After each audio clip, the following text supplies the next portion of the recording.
Terrific. Good afternoon. Thank you. This is our fourth in a series of 6 presentations, and we're just delighted to have you here. Next week, we're going to do a primary care roundup for signs and symptoms, examinations, and some mental health diagnosis codes, because, of course, primary care provides most of the psychiatric care in the country because there aren't enough psychiatrists. But our talk today is going to be about the 2 different chapters, and we put them together because many specialty physicians actually treat patients with both of these kind of conditions. Conditions from the cardiac, from the cardiovascular chapter, and the digestive chapter. There's going to be a small amount of repetition. You're going to see a few slides, not very many, that you've seen before if you tuned into the chronic care conditions, because some of these conditions, of course, from the heart and the stomach, are chronic conditions, and I've included them in both places. I'm going to talk first about diseases of the circulatory system in Chapter 9, and these are in the I00 to I99 category of codes. That's where we find them. And at the start of every chapter, we have our blocks, which I think of as the table of contents. And if you have your ICD10 book with you and you go to the cardiac chapter, you'll see these blocks are listed out. The blocks are listed for you. And it isn't that we use them to find the code, but it just tells us what's included in this chapter. And sometimes there's some notes. This chapter doesn't have any notes right after there. Let me just remind you about I95 to I99. Complications of a procedure are included at the end of each of those chapters, organ system chapters.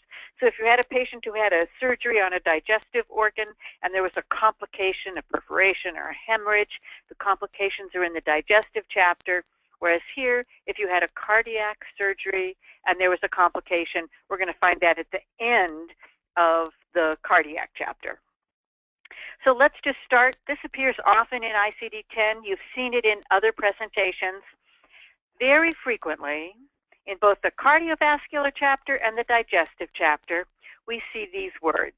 Use an additional code to identify, and then its smoking status.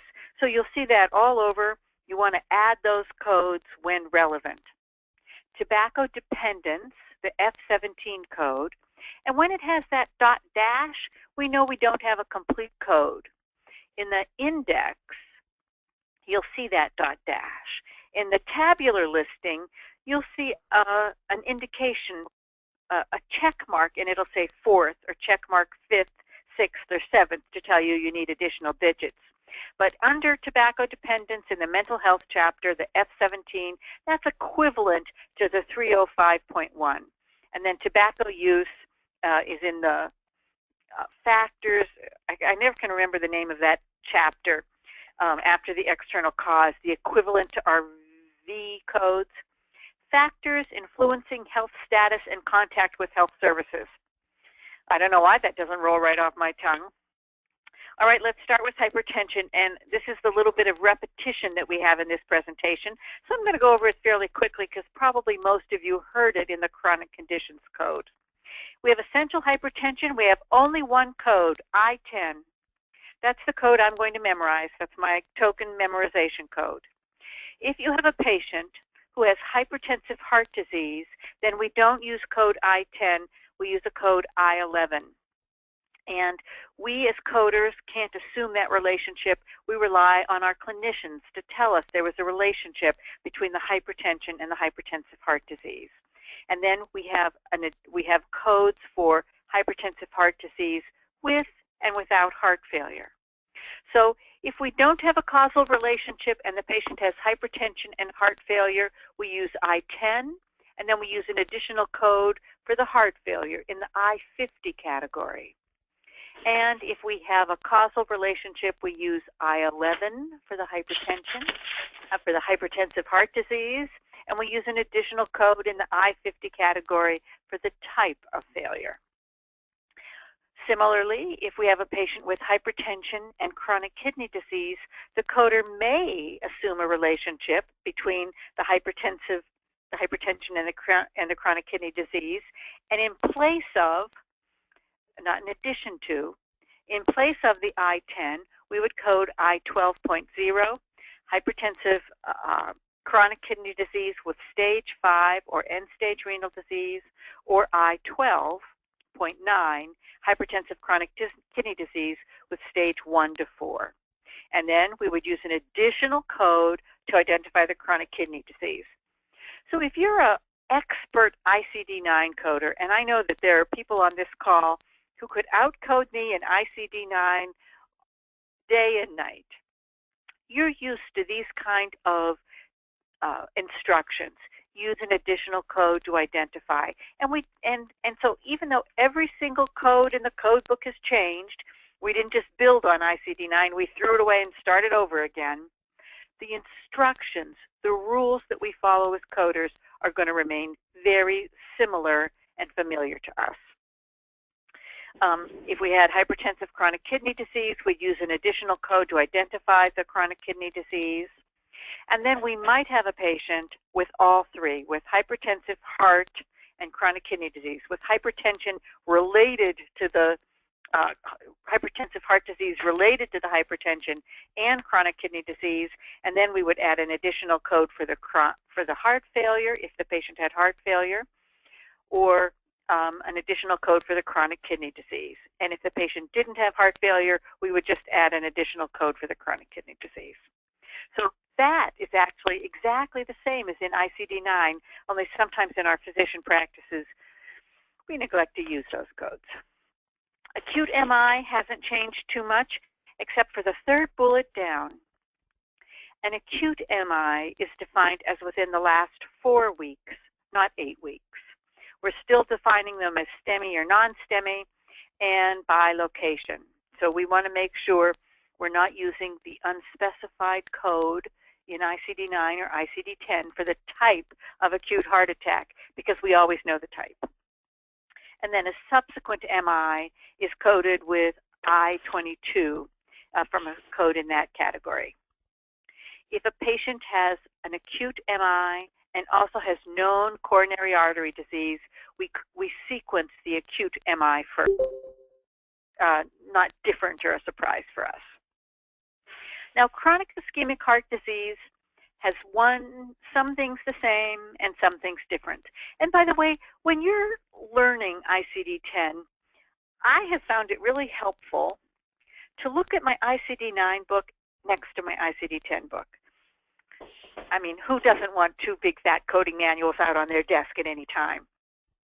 And then I look at how things are defined in ICD-9 and see what the difference is in ICD-10. And in essence, I'm starting a gap analysis by doing that without a note in front of me. So in ICD-9, chronic ischemic heart disease is defined by the location. Is it the native graft or the artery, the native artery or graft? And we would have a second code for the angina or the spasm. Well, in ICD-10, we're going to get that as a combination code. So here we have I-25, chronic ischemic heart disease.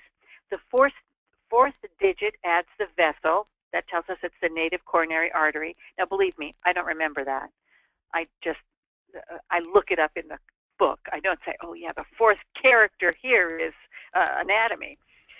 The 5th digit identifies the presence of angina, and the 6th, the specific type of angina, and then we have a complete code. So here's some examples of that.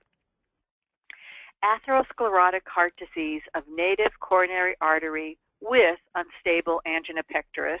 So we see we have location, and we have whether the patient has angina or not. The I-25.711, atherosclerosis of the autologous vein coronary artery bypass graft with angina pectoris with documented spasm. It would have required 2 codes in ICD-9, one for the location and one for the spasm.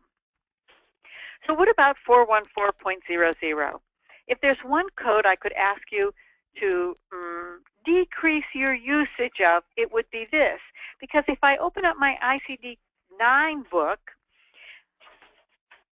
414.00 is coronary atherosclerosis of unspecified type of vessel, native, or graft. So we don't know where it is.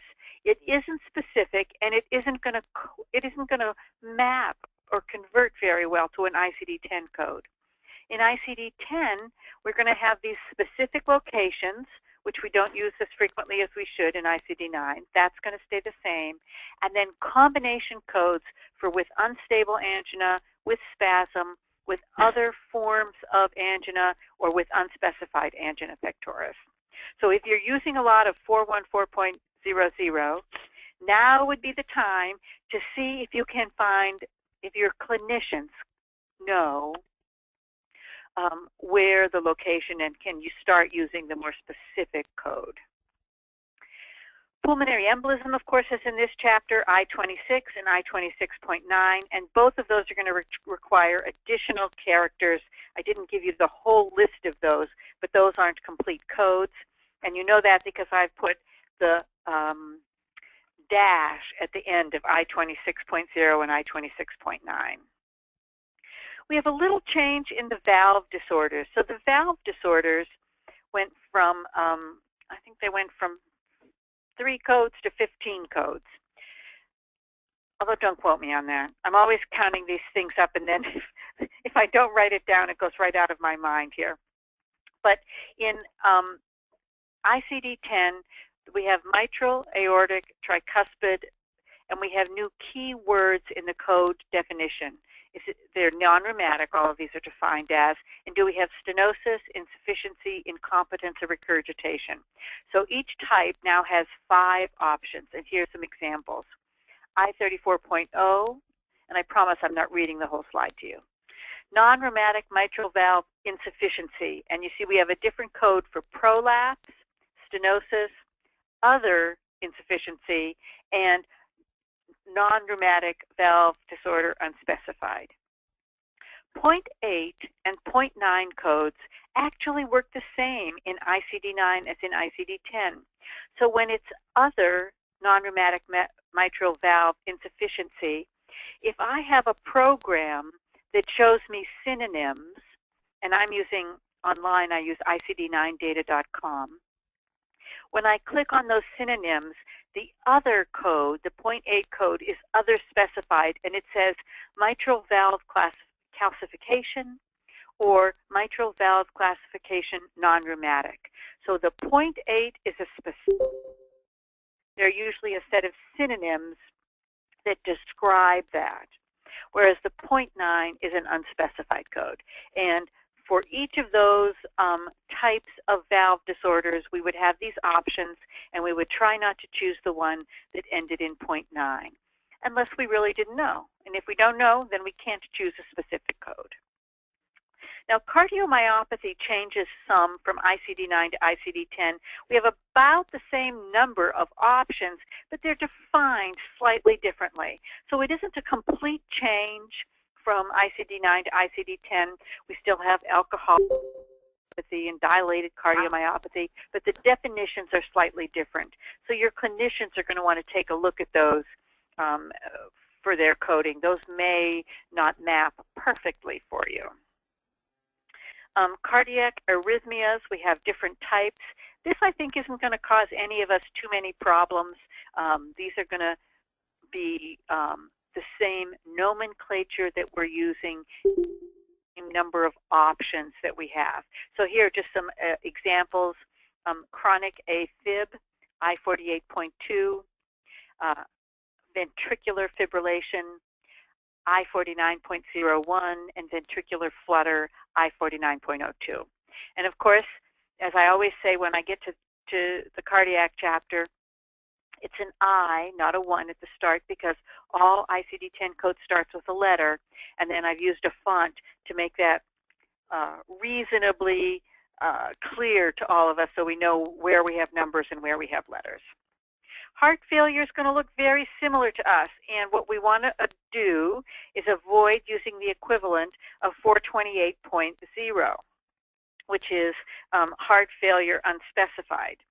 And of course, we do have a heart failure unspecified code. It would be I-50.9. We don't want to use that code if we can help it. We want to tell the payer if we know what kind of heart failure the patient has. Left ventricular failure, systolic, diastolic, or combined systolic and diastolic. And for the last three, systolic, diastolic, and combined, and this will be familiar to us, we have acute, chronic, or acute on chronic. So whenever possible, let's use these more specific codes, not the equivalent of 428.0, which is I50.9. We want to use the specific code when we know it. And here are some examples. Left ventricular failure is a single code, I50.1. It doesn't have any additional categories or subcategories under it. Whereas I50.2, systolic congestive heart failure, has a fifth character. So if I'm looking in my book, right next to I50, I have a check mark. If I were in the tabular listing, I'd have that dash. And then the additional character, we have one for unspecified systolic congestive heart failure, and then one for acute, chronic, and acute on chronic. And each of the other two types also have those four options: unspecified, acute, chronic, and acute on chronic. It looks very similar to what we have in ICD-9. In I-63, we have cerebral vascular accidents. We have cerebral infarctions. They're very specific as to the type, as to the location, and per artery site, thrombosis, embolism, occlusion, or stenosis. And I'm just going to, let's look at these codes and then I'll say what I'm thinking. So I63.00, cerebral infarction due to thrombosis of unspecified pre-cerebral artery. Again, codes that end in 00 or 10 or 90, or codes that end in 9 are codes that could be unspecified codes and where you might be able to find a more specific code for that condition. Not always. Sometimes that's the most specific code we have, but those are the ones where often they have the word unspecified in the code description. 163.411, cerebral infarction due to embolism of right middle cerebral artery. I65, did I say 1 before? I63.411. I65.21, occlusion and stenosis of the right carotid artery. Now, if you have a patient who has come into the hospital and you've done the diagnostic test, then your clinician knows exactly where the injury is in the patient's brain. And so you're going to have a very specific code. Some of the late after effect codes, or if you have a patient who comes into the office and you don't have access to their medical records, you might not have this information at an office visit.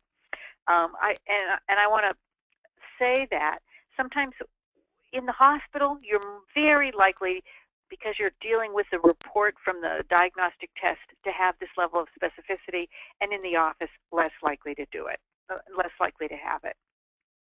And the after effects of a cerebral vascular disease are in the I69 category, so that includes speech and language deficits, movement deficits. They're here as well, and they're very specific as well. Of course, all ICD-10 is specific. Atherosclerosis, this is a repeat for anyone who is in the chronic, who listened in on the chronic care. We have specific locations, and then ICD-10 has this nomenclature where you'll have the condition without complication or the condition with specific complications. So just an example of that: atherosclerosis of the native arteries of the extremities with intermittent claudication. Right leg, left leg, bilateral legs, other extremity, so if it was the arms, and unspecified extremity. We're going to try not to use I70.219. But for this atherosclerosis, it could be either without complications, or we could be having pain at rest, claudication, it could gangrene, and with ulceration. So we would have many more choices now. And here, of the native arteries of the right leg with ulceration, and look at the specific description of the location. Thigh, calf, ankle, heel and midfoot, other part of foot, other part of lower right leg. I'm not even sure what it is since it seems we've gotten through all of them, and of an unspecified site. If we were in the book and we had a code for this condition with ulceration, then it would also say, use an additional code to identify the ulcer, and we would go and select a code. We would, again, select a very specific code based on the location. Varicose veins works exactly the same as that. So if we have varicose veins of the lower extremity, we're going to have a code for without complications or with this list of specific complications.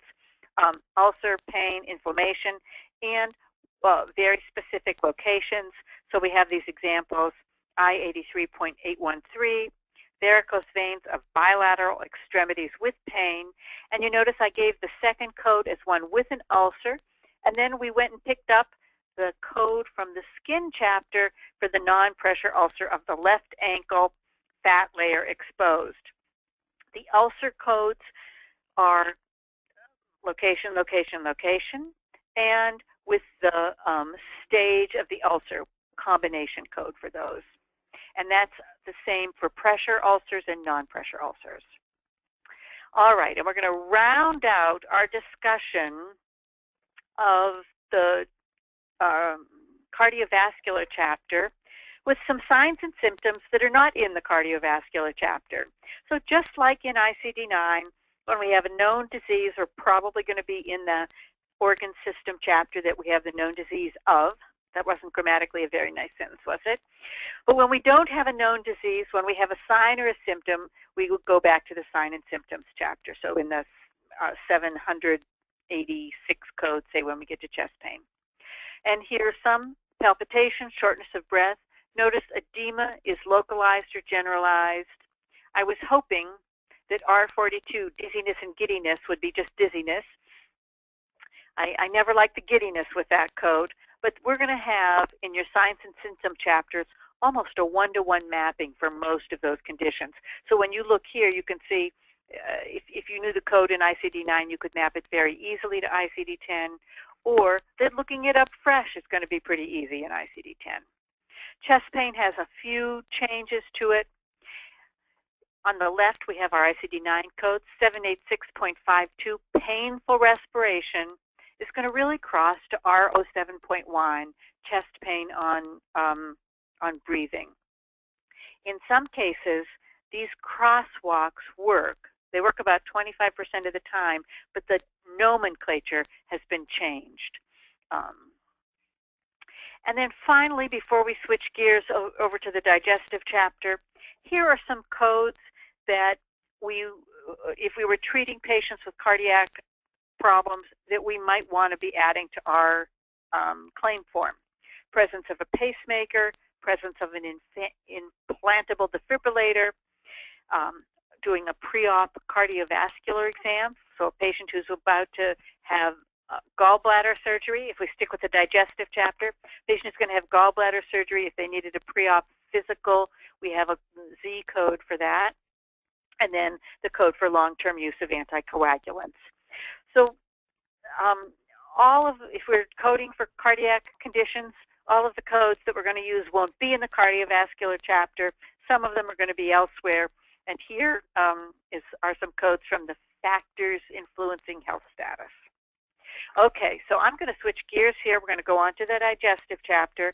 And I want to remind you that if you have a question about how you could code some condition, or if you have even a more generalized question about ICD-10 that you want to make sure that we get answered, you can type that into the message box over on the right-hand side, and you type it into the organizers only box, and then only the organizers will see your question. So you can have confidentiality. Okay, I don't know if that's a HIPAA protection or not. Oh, probably not. So switching gears here to the digestive section, We have codes that start in Chapter 11 with K00 to K95. And here's the first set of blocks that we have. Starts at the top of the body and goes to the bottom of the body. And that works in a lot of other chapters. When we did trauma, we started at the head and went to the toes. Notice that K90 to K94, that's going to include complications of surgical procedures of the digestive tract, as I mentioned before. So if you have a patient who has a hemorrhage in the colostomy or an infection of the colostomy, that's in this chapter now. It's not back in the equivalent of the 994 codes. Complications of bariatric procedures are going to be in this chapter as well. So the digestive system, this isn't a huge change, it's just expanded. So we always had some codes in the digestive chapter that were acute or chronic, recurrent or not recurrent, but we get more of them. And that's how we go from, well, one of the ways we go from 14,000 codes to 70,000 codes. But some things are the same. You know, peptic ulcer, acute, with hemorrhage, with perforation, with hemorrhage and perforation, that's going to look very familiar to you if you're experienced ICD-9 coders. And for hernias, we already have recurrent or non-recurrent. So this chapter, I think, is not going to be challenging for us if we have the specific documentation to support our code selection. And if we don't, we'll be using some unspecified codes that maybe we wish we weren't using. So let's take a look at some of these. GERD goes from one code to with esophagitis or without esophagitis. So we've got two codes for GERD. If we look at ulcer of the esophagus, it's with or without bleeding. And obviously, you know, in the office, most of these are going to be without these conditions, at least we hope so, but then sometimes we're going to have them with these conditions. So ulcer of the esophagus, this includes Barrett's ulcer, with or without bleeding.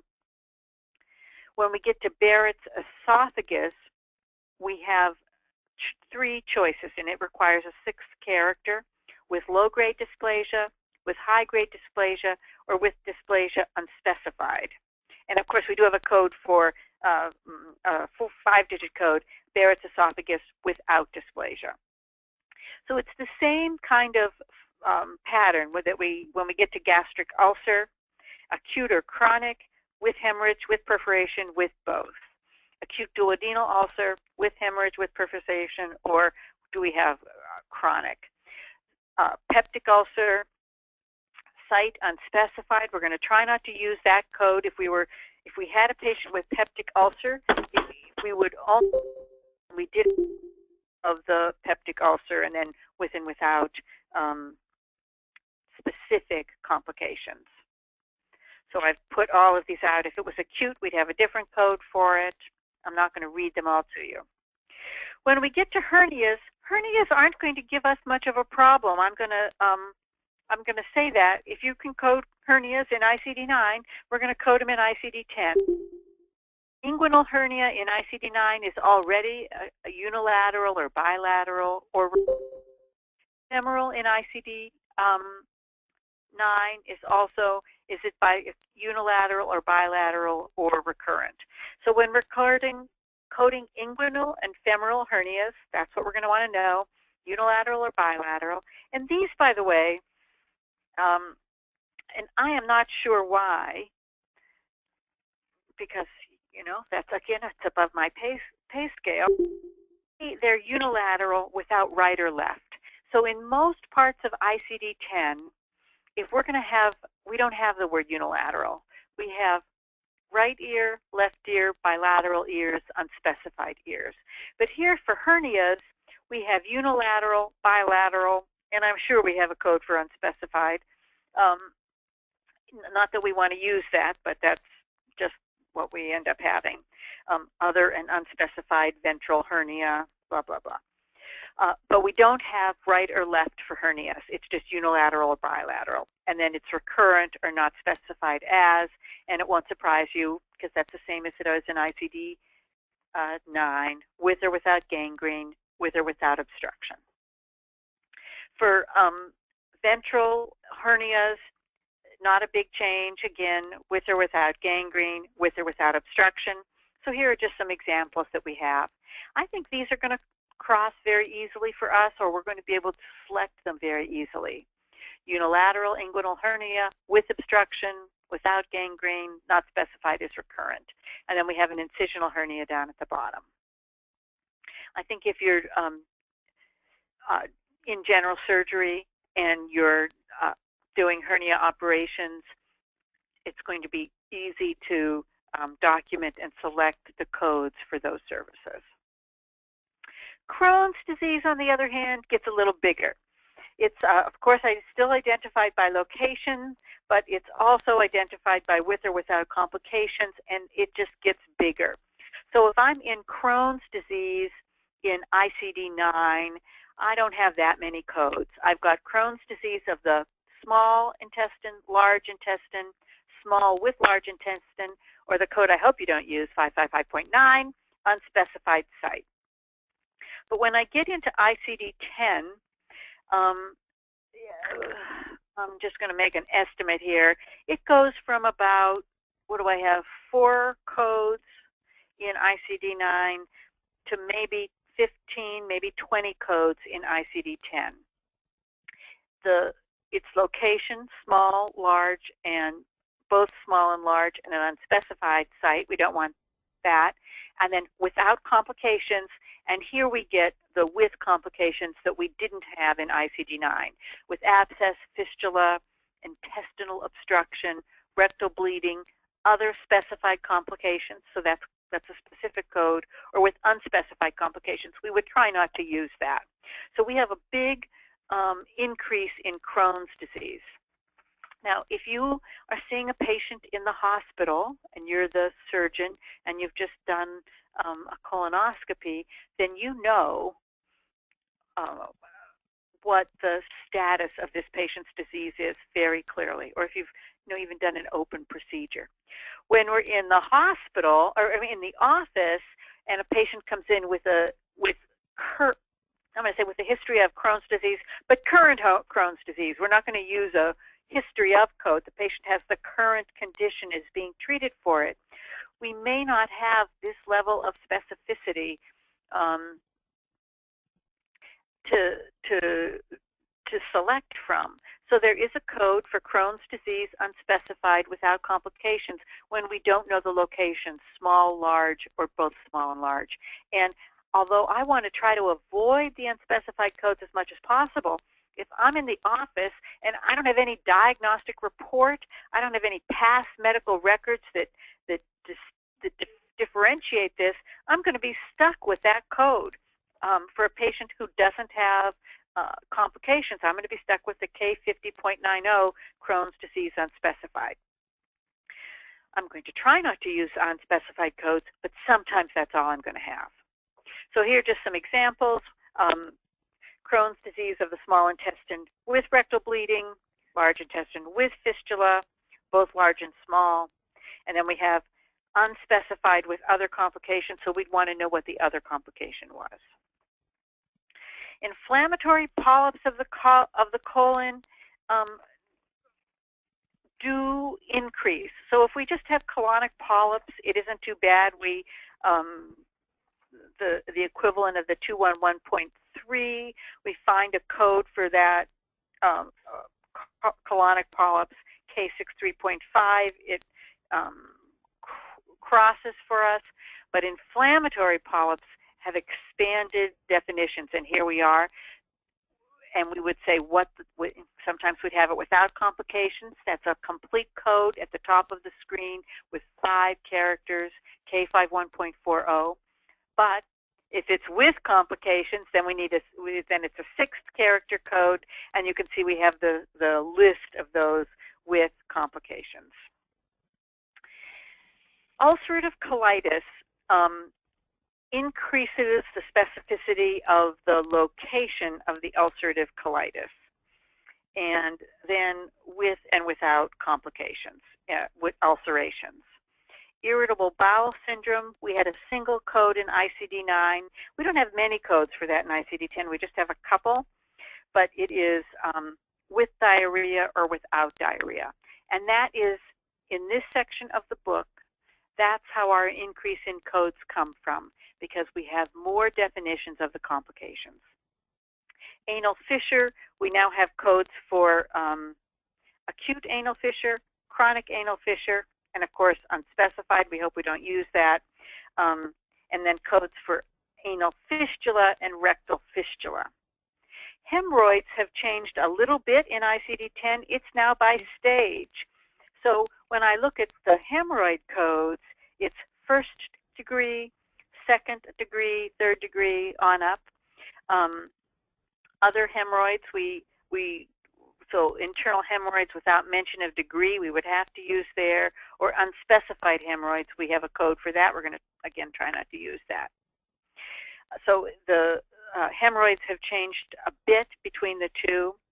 And then pancreatitis, we get a pretty significant increase in the codes for pancreatitis. So whereas in ICD-9 we had acute and chronic, in ICD-10 we have more definitions of the type of acute and chronic. So if you have many cases, but not all, cases of pancreatitis are alcohol-induced, so alcohol-induced acute pancreatitis carries the code of K85.2. And I'm going to flip over to the chronic, where we would have before only one code. Now we have 6 or so codes. And alcohol-induced chronic pancreatitis, it's K86.0. For some conditions, can we remember back to heart failure? For heart failure, we had acute on chronic heart failure. We had a single code for that. But here for pancreatitis, we don't have an acute on chronic code. And we coders, since we love our books so much, we coders would have read in the start of the ICD-10 guidelines, even though they're draft guidelines now, that if the patient has both an acute and chronic conditions, we code, and there isn't a combination code, the way there is for heart disease, we code both. We code the acute one first and the chronic one second. So here, if you had a patient who was admitted with acute alcohol-induced pancreatitis, we'd start with code K85.2, alcohol-induced pancreatitis. But if they also had chronic alcohol-induced pancreatitis, we'd use K86.0 second. So we have an expansion of the codes for pancreatitis, and we do have this instruction to use both codes if the patient has acute on chronic and there's no combination code. Okay. Moving down in the digestive system, we get disorders of the gallbladder, biliary tract. And for gallbladder disease, we're going to identify it by location. So is it the gallbladder, here, I'm going to open my book here. Is it of the gallbladder? Is it of the bile duct? And or we have a choice of gallbladder and bile duct. We also have the choice of any of those locations without obstruction. We have some, or with obstruction, and we have choices for acute cholecystitis. So gallbladder coding, if we're going to code it specifically, requires probably more information than we're getting from our clinicians right now. So here are some examples of that. Calculus of the gallbladder with chronic cholecystitis with obstruction, without cholecystitis without obstruction, calculus of the bile duct with chronic, I can't read the end of that here, without obstructions. So the gallbladder coding does increase some, and it requires for code location and then complications. Now, before we leave the digestive chapter and open up the phones for questions, or not the phones, open up for questions in the chat box, there's some other codes that we would use that aren't in the signs in the chapter for digestive codes. They're in the signs and symptoms. And these, again, as I said before, are probably not going to give us much problem. We're going to look those up by the symptom, and we're going to have those related to gastrointestinal in the R10 to R19 category of codes, so abdominal and pelvic pain. The abdominal pain remains just about the same in terms of quadrants. We want to be specific about that. We have nausea, vomiting, and vomiting without nausea, just as we do before. Lumps become just a little bit more specific. So if we were looking at a abdominal swelling mass or lump, we have right and left. And then abdominal rigidity by location, right upper, left upper, right lower. So I don't think those are going to give us too much trouble as we move from ICD-9 to ICD-10. I'm going to just spend a few minutes now before we go to questions talking about this getting ready for ICD-10. And one of the things I've been emphasizing is that we check our mapping and translation programs, because I know many of you already have your software set up so that you see the ICD-10 code there. And that's because there are mapping programs, and I've mentioned them before, but if you weren't listening to those other calls, the one that is free and that I'm using right now is online, and it's ICD9data.com, and it maps to ICD10data.com. And when I look up a code, I get one of two results. So let's say I've looked, and I like these programs a lot. I look up a code, and it'll say this code translates directly, converts is the word they use, converts directly to ICD-10 code, and then it gives me the code. So for some of those signs and symptoms codes that we just mentioned, vomiting, nausea, vomiting without nausea, those are going to map directly. It's going to say this converts directly to this code. But sometimes the message it gives me is it converts approximately. And that's my clue to I'm not getting a specific code. And we know why it might not map approximately. Maybe in ICD-9 we didn't have right or left, and we do in ICD-10. Or maybe we had an unspecified code in ICD-9, and so when it maps to ICD-10, it really goes to unspecified, unspecified. So if your program is already mapping, you want to take a look at that and see how that mapping is. If you're seeing patients with conditions where you see them a couple of times a year, when they come in, take a look at their problem list in ICD-9. And I know that this is something that only our clinicians can do, and our clinicians don't have a lot of extra time. But if some of those unspecified ICD-9 codes could be converted to specific ICD-9 codes, that will increase the likelihood of specific mapping in ICD-10. So that's something that we might want to do. But certainly you want to check your mapping and translation programs. I've said this before, almost any code gets an office visit paid currently. There are some codes that they deny for an office visit, typically V or E codes in the first position, but even the unspecified codes get paid for office visits. But when we're pre-authorizing that MRI, when we're ordering the gallbladder test, when we're trying to schedule a cardiac procedure, we need a specific code. So we know we can do this. We do it for some things. Let's try to do it for our office visit codes as well. Continue our gap analysis. So as you look at the differences between ICD-9 and ICD-10, you probably don't have to tell your clinician, we need to know whether the hernia was unilateral or bilateral, because we already know that. But where there have been changes, that's the feedback that we want to give to our clinician. GERD, we're going to need to know if it is with or without esophagitis. For Crohn's disease, we need to know the location, which we already did in ICD-9, whether we used it or not, and we need to know whether it has or doesn't have complications. And that's really all a gap analysis is looking and seeing what will we need in ICD-10 to code this specifically, and then giving that feedback to our physicians. We're going to continue our education, and we're doing that now online with these sessions, and also articles in our specialty societies. Everybody's writing about ICD-10, and I would say look at the specific coding-related articles. Those are going to be helpful. And then be on the latest version of your software.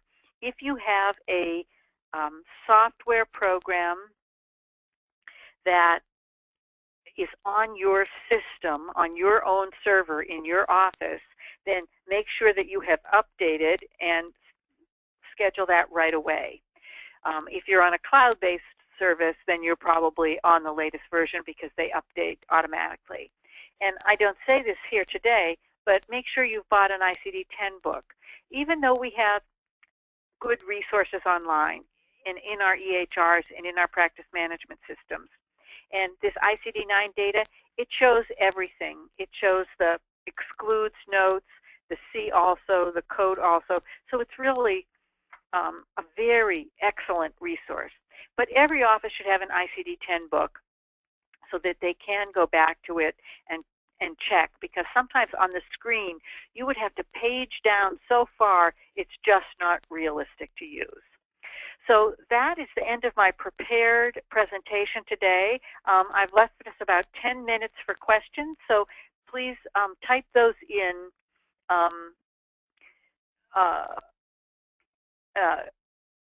if you can. And here I'm getting a request to do something here, and I'm going to do it. So the two websites I talked about are ICD9data.com and ICD10data.com, and they map to one another. And they're just terrific free resources that you can use. Okay, Holly, I'm ready for questions. Fantastic. We have just a few today. The first one is, I see that to code gallbladder disease, we need to know the location, but often the patient hasn't had the diagnostic test yet. What code should we use on the office visit before the ultrasound is done? So this is an interesting question, because some people would say, oh, if you don't have the definitive diagnosis, go ahead and use the signs and symptoms.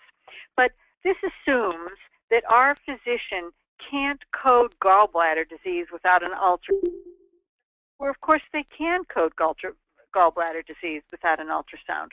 So what I would do, unfortunately I don't like the unspecified codes, but I would use an unspecified code for my gallbladder disease. And here I am paging frantically through to see it. So I would go to this unspecified gallbladder disease code, because I can't select one by location that is more specific. So I might use, there's a code K80.60, calculus of gallbladder and bile duct. This one is with cholecystitis. I try to find one without if I didn't have one, unspecified, and I would just go ahead and use that, because there's no requirement that we have a diagnostic test done before we assign a code. So sometimes we'll say to the physicians, we coders, you know, we need you to don't just select the code in the EMR. We need to have the support for that code. But the support for that code is probably in the HPI. The physician has taken a history. The physician has done a physical exam, and that has led that clinician to say this patient has gallbladder disease. Now, I don't know exactly where until the test results come back. And in that case, I personally would use an unspecified gallbladder disease code. Now you say, are these codes going to be denied? And I always ask you that question when we're in the same room together. Are you getting denials on these unspecified codes? And mostly, for an office visit, the answer is no.